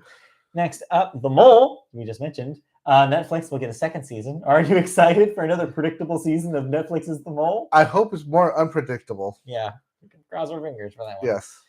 Media Boat favorite, Poker Face, will get a 2nd season on Peacock. Hell yes! Hell yes. Really enjoying that season. This last one about I'm sure really worked for you guys about being about a racing drama. We are 2 weeks behind. Oh now. No! We didn't watch last week either. All right, well, because Doctor's doing Doctor stuff. So when we watch it. I won't spoil anything, but get ready for the racing episode. You guys will love. I saw that in the preview that there was going to be a racetrack episode. So yes, exciting. Next up, Big Shot on Disney Plus has been canceled after 2 seasons. Saw this coming. And so has Mighty Ducks Game Changers after 2 seasons. Yeah, I'm surprised they were able to get 2 seasons out of this. Yeah. But yeah, following that 2nd season where they literally had to do a hockey camp. It wasn't going to last. No, it wasn't going to last. Right. And then lastly, Paramount Plus has canceled Blood and Treasure after 2 seasons. Yes, unfortunately, they spilled more blood than found any treasure. Yeah. Oh, that's speaking of Blood and Treasure. That's the other thing that I did watch and finish this week. Yeah. The not American Treasure, National Treasure series on Disney Plus. Yeah, it's awful, isn't it? Well, yes, it's very awful. This looks like a CW show. It is basically. It felt like CW show. Even towards the end, there was lots of unnecessary episodes of. Wait, we're just gonna like spend a whole like drama just doing this, like just interrelationship drama that has nothing to do with the actual plot of solving American history to anything. Right. Yeah. We got halfway through the first episode and bounced off. We didn't even finish it. We have some action in the chat. Yeah. We have some hearts thrown up in the chat. Send right back to you. Anyway, so the Disney Plus getting rid of some of their shows, and I'm guessing maybe this is a preamble for the big changes that they're supposedly making. Well, yeah, we saw last week that, or not last week, 2 weeks ago that the Benedict Society, Society for Benedict, whatever, was canceled after 2 seasons. So maybe Disney Plus is going in the same way as Netflix of canceling stuff after 2 seasons. Maybe we'll see. Well, they do have a lot of stuff currently on there. Oh, speaking of, did you happen to watch? I know you wanted to talk about it. Moon Girl and Devil Dinosaur. No, we haven't. That is currently available on there? Disney Plus. I will let Christy know because she was especially interested in that. Okay. All right. Cool. Let's move on to deaths. Do we have Only any? one major death. Yes, Raquel Welch, a famous model Yes, and actress. and actress, famous for a lot of pulpy fantasy films from the 60s, and Yep. a pinup girl who was beloved by a lot of dudes who grew up in that era. Yep, including one Andy Dufresne Yes. in Shawshank Redemption. Yes. That is indeed that Raquel Welch on the wall there. Yeah, age 82. Quite a career, quite a legacy, I'm sure, and very beloved. Is that all the deaths this week? I believe so. That was the big one that I saw. I can't think of anything else. Let's move on then out of television and into the movies section. And we always start the movies with the weekend box office numbers. And these are going to be low because Super Bowl. But dancing into the end zone this week was Magic Mike's Last Dance with an $8.3 million debut. That was right above Avatar, which is your number 2 movie, with $7.2 million. That's at $647 million domestic. Titanic. It keeps climbing.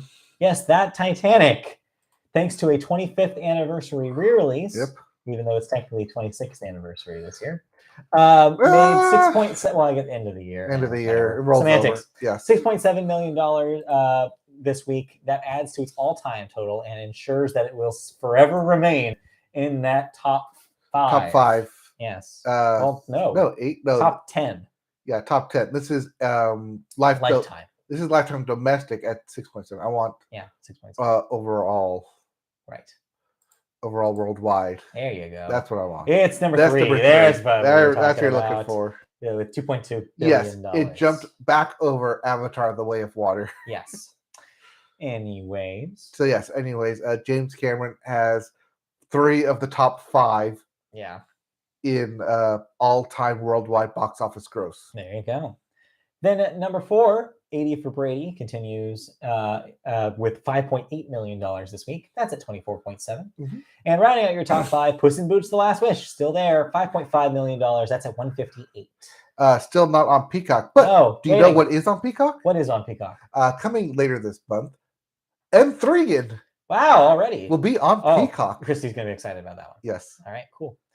Upcoming this week, your big release is none other than Cocaine Bear. Yeah, he is. Yeah, so Cocaine Bear, which is the Super Bowl spot that still does not convince me that there is a plot to that movie. Oh no, it's like Kangaroo Jack. There is no plot. And then also something called Jesus Revolution. Yeah, that's happening. Not sure about what that is, but it's a thing. It's I want to say it's not technically religious affiliate. Oh, yeah. It's got Kelsey Grammer in it. Yeah, the 1970s spiritual awakening. Oh boy. Yeah, gotta pass on that one. Let's move on into movie news. Why don't we? And we start with a sequel to I Am Legend. Yes, you are? I Am Legend, yes. The Will Smith film from the 2000s. But there's a twist here. All right. Well, a sequel is in the works with Will Smith and none other than Media Boat favorite Michael B. Jordan. Yeah, he is. Producer and screenwriter. That's not the twist, though. Yes. Producer and screenwriter Akiva Goldsman explained that the sequel will be set, quote, a few decades later than the first. For the sequel, he says, we trace back to the original Matheson book and the alternate ending as opposed to the released ending in the original film. What Matheson was talking about was that man's time on the planet as the dominant species has come to an end. That's a really interesting thing we're going to get to explore. There will be a little more fidelity to the original text, end quote.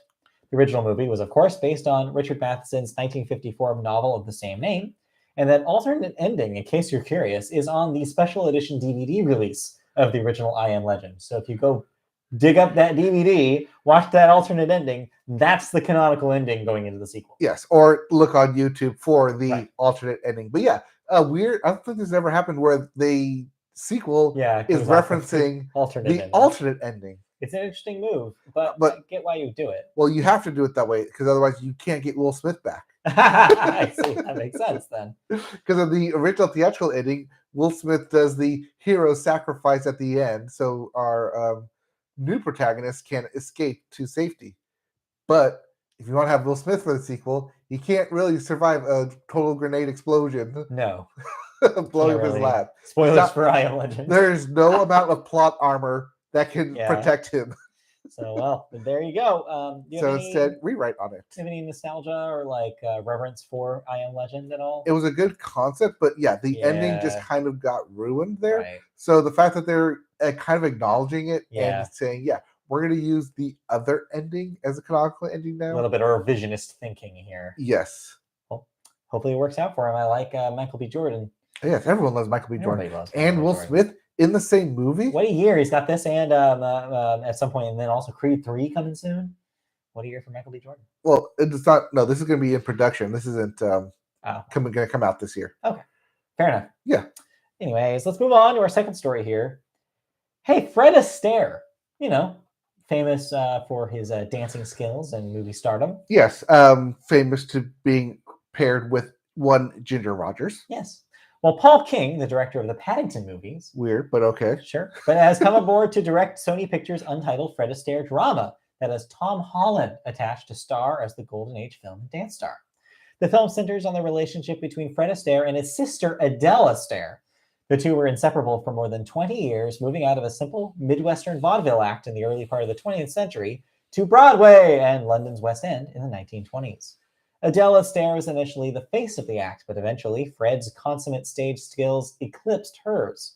The duo parted in 1932 when the sister married, which was a blow to Fred, but it also turned his focus toward Hollywood dance musicals and subsequently set him on the path to cinematic immortality. And that's why we still hear the name Fred Astaire today. Yes, King most recently wrapped production on Warner Brothers' Wonka, a Willy Wonka origin story starring Timothée Chalamet. So then he'll be moving on to this more or less origin story of Fred Astaire. I feel like Tom Holland. Our generation is probably more aware of what Fred Astaire is. All the advertisements featuring Fred Astaire, like the one where he danced with a vacuum cleaner, which was controversial at the time, and which presages all of the conversations you have in the last 2 decades about celebrities being used in advertisements and stuff like that.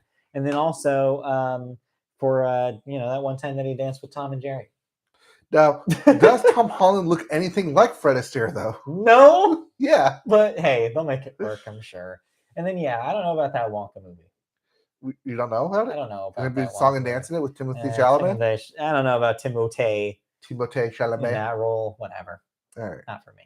Let's wrap that up then. That's it for movie news. But we have a big movie to talk about, and I'm glad we've had quite a quick show so far because I don't know how long you're going to go on this. Well, yeah, I might go on a bit long here. So Ant-Man and the Wasp, Quantumania, Phase 5 is here. Let's talk about Marvel shit. Yes. Let's talk about the divide. You've seen Kang. Yes, we've seen Kang. And honestly, Kang is the best part of this movie. All right. Yes, what I gather from the reaction to this is, as an Ant-Man movie, it's fine. But as a lore dump movie, it's interesting. But as a package, I don't know. Yes, the critics are very down on this at 40%, but audiences love this at like 80%. And it's not as long as I thought. Look at that. 2 hours, over 5 minutes. Yep, just over 2 hours. Just over 2 hours. Not bad. Just over one Thor Love and Thunder. Right. At 2 hours. But yeah, Ant-Man and the Wasp Quantumania sees our heroes of Scott Lang and Hope Van Dyne, Ant-Man and Wasp themselves, being sucked into the quantum realm and face off against Kang and MODOK in here. Wait, MODOK is in this? Not Patton Oswalt MODOK. No. And I was very disappointed. MODOK, though. Yes. Weird. Yes. Weird. He's in the trailer, so it's not a spoiler, but maybe, if you don't watch the trailers for it. I think it was in the Super Bowl trailer, actually. But yeah, MODOK is in here. So yeah, Kang. He's designed for killing. Yeah, I understand. He is designed only for killing. Designed only for killing. That's where you get the extra O. Yes. Because if you do, because I go designed for killing, but you're missing that extra O there. Designed only for killing, nothing else.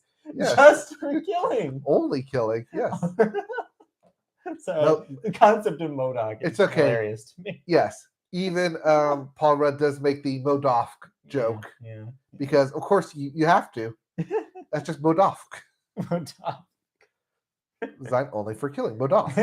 Anyways. Anyways. as much as there are jokes thrown in here, there's one character in here who talks about people's holes a lot, asking how many holes they have. And I left the theater kind of asking the same question: how many holes does this movie have? Oh no! Oh god, there's so many plot holes. So one thing that I really don't like is reluctant heroes, Sure, people who just get dragged everywhere to do things because there's no motivation. There's Yes. no like action. Yeah, and that's what happens here. They are five protagonists get sucked into the quantum realm, and their singular goal is find each other and leave the quantum realm. That's all they're trying to do in this whole film. But they get dragged into Kang's world down there and have to reluctantly fight against him, even though they don't want to. They want nothing to do with him. They just want to leave. Basically, we have a more or less a Wizard of Oz scenario where Dorothy doesn't want to do anything with this realm. She just wants to leave. Yeah. And she had the power all along. Just click your heels 3 times. Scott, why don't you just do that? Why don't you just... That's one thing I had problem issue with this, is that if you have the ability to both grow and shrink, can you not like grow yourself out of the quantum realm as we've seen you do in the previous movies? Yeah. There's a lot of holes in here, especially like where is the divide in the quantum realm? Because in the first movie, we see him on the edge of the quantum realm going subatomic. But apparently, if you keep going, then you'll hit this whole quantum realm where it just basically turns into Star Wars. Yeah. And that is both a good and bad thing. Yes, we get a bunch of interesting characters, but it all ends up being green screen and set design and Star Wars-esque, where, oh, there's a bunch of these weird creatures, but we don't have time to get into all of these weird creatures. They're just here to fill the scene. So maybe they should have actually ran longer than that 2 hours? I don't know if it should have ran longer than 2 hours. I think they should have had a better story connecting your main characters.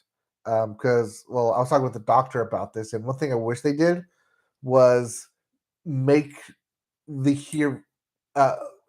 transition from Ant-Man to his daughter Cassie more of a struggle than it was. Yeah.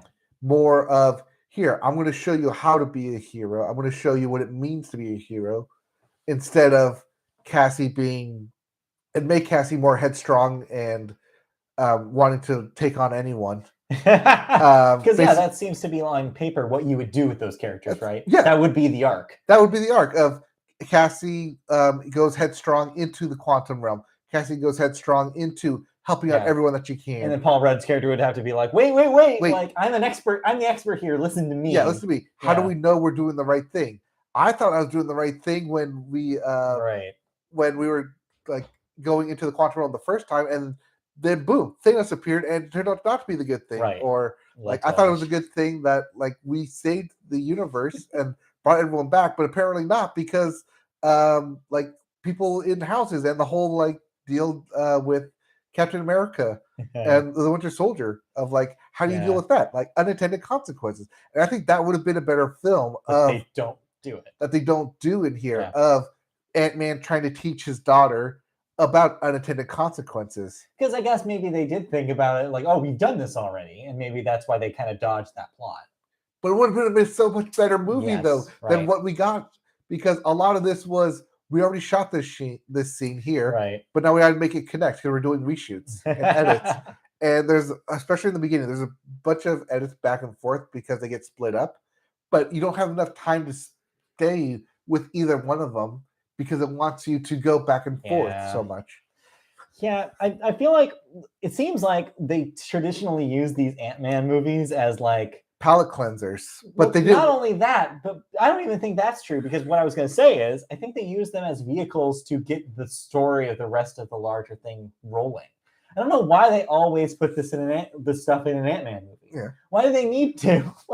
It seems like they should let these movies breathe and be like more based on these characters, because they are fun and interesting characters. Paul Rudd's an interesting character in the Avengers verse.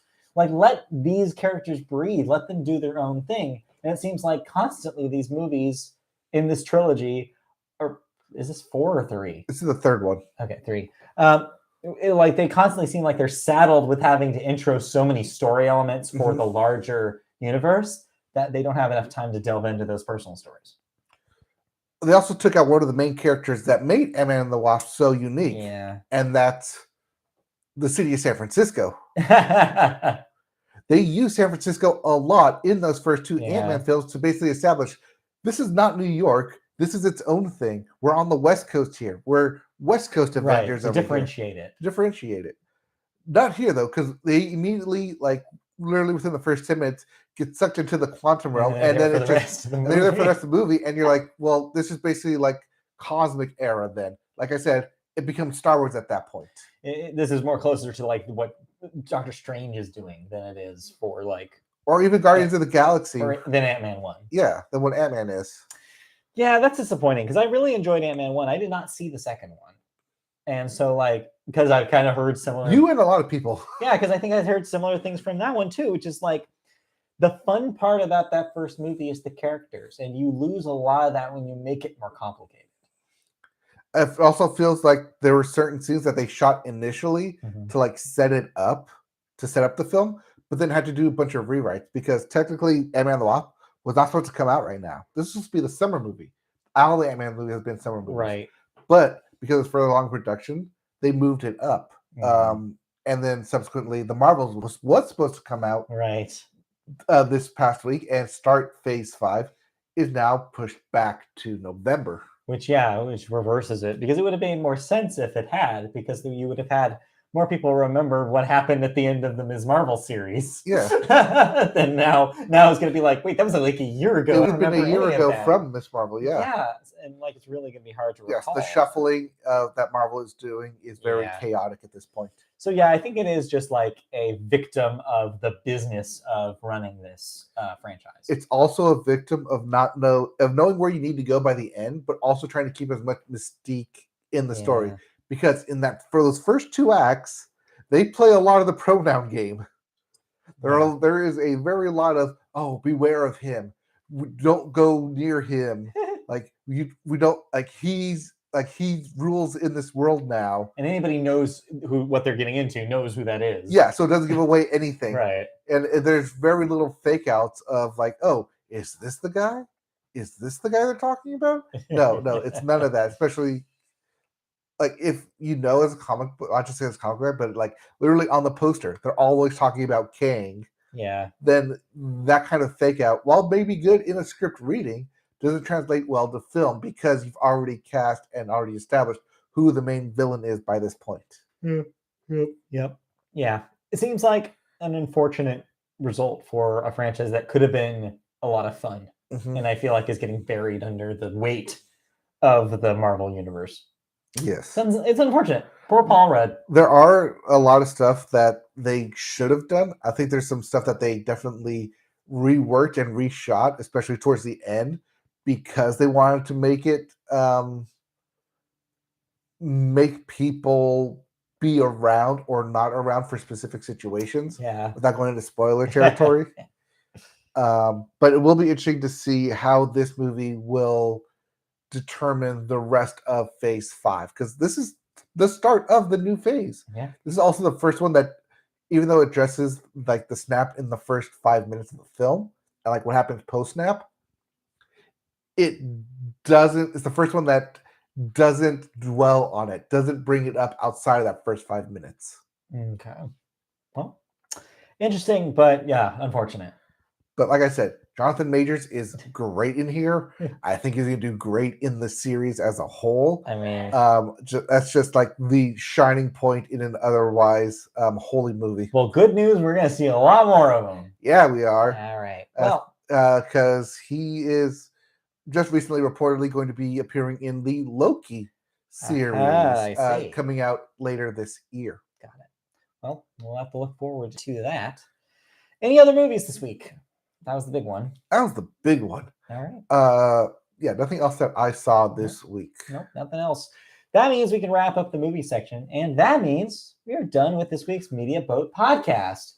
Thanks, y'all, for tuning in and watching us. I just want to make sure that, like, I'm not like bashing the movie. It's Sure. a good, fun film. Yeah, But when you think about it too much and like go into like my like critique mode, you start Yeah. seeing all the holes in it. and I think there are really high expectations for these movies now. Yeah. And so when there is one that Well, doesn't do as well as especially if you're gonna go out in theaters, right, exactly. because Disney and Marvel have set the precedent of we can release this stuff on Disney Right. Plus. You can watch it whenever you want in your home. But starting this year, I imagine the wait is going to be longer than it has been in the past. Yes, they've Kevin Feige has come out and said that they're going to retool and rethink how they do their release schedules, because last year we were bombarded constantly with Marvel stuff. I think there's only a total of like 2 weeks where there wasn't a new Marvel release of anything. Right. So look forward to a little bit more breathing room for these things, which I think is probably good. All right. Like I said, thank you for joining us. We'll be back next week for even more. We'll probably talk about some Kirby. So look forward to that. In the meantime, you can catch us in all sorts of places. On YouTube, search Media Boat Podcast. You'll find our channel there. Like, subscribe, comment, whatever you want to do. Click the bell for notifications when we do go live, typically on Saturday mornings. You can also find us on podcast services in audio form, such as Google Play, Apple Podcasts, Amazon, Spotify, iHeartRadio. Wherever you listen to podcasts, put in Media Boat Podcast, and you'll find us. Soon, very, very soon, we will be doing our March Madness bracket series. Wait for the big announcement in a week, I think. We'll talk about what that's going to be. Yep. Next week we'll talk about what we're going to do, and then the following week in March we'll have our first episode. So look forward to that. Get your brackets ready. We got some research to do. Yes. Oh yeah. You got homework. Yes. You got to fill out that spreadsheet. Yeah, we do. Anyway, let's move on and to talk about where we are at on social media platforms. On Twitter, we're at MediaBoatCast. Facebook, search Media Boat Podcast to find our page. If you want to see us play video games, like one that's redacted, you can go to twitch.tv/MediaBoat and check that out. You can also find us and email us questions, comments, feedback, anything you want to say to us. MediaBoatPodcast@gmail.com is that email address. Email us and we'll read your question on the air live. Lastly, MediaBoatPodcast.com is also where you can go to see writing and stuff. Moving forward, I should have once I wrap up the season of Agretzko, I'll probably do a write-up for that. Mm-hmm. Well, I have several stuff that you don't want me to do a write-up on. No. Not that. All right. Banned. Redacted. All right. Thank you for joining us. We'll be back next week. We'll be back with more news, more thoughts, and we will tell you what we have in store for March Madness. Yes, so stay tuned. All right. See you guys next time. Bye. All right, we're done. Thank you, Stephanie. Bonjour. Stephanie. Well, we got some hearts. Yay, hearts. That dog is on YouTube giving us hearts. Yes.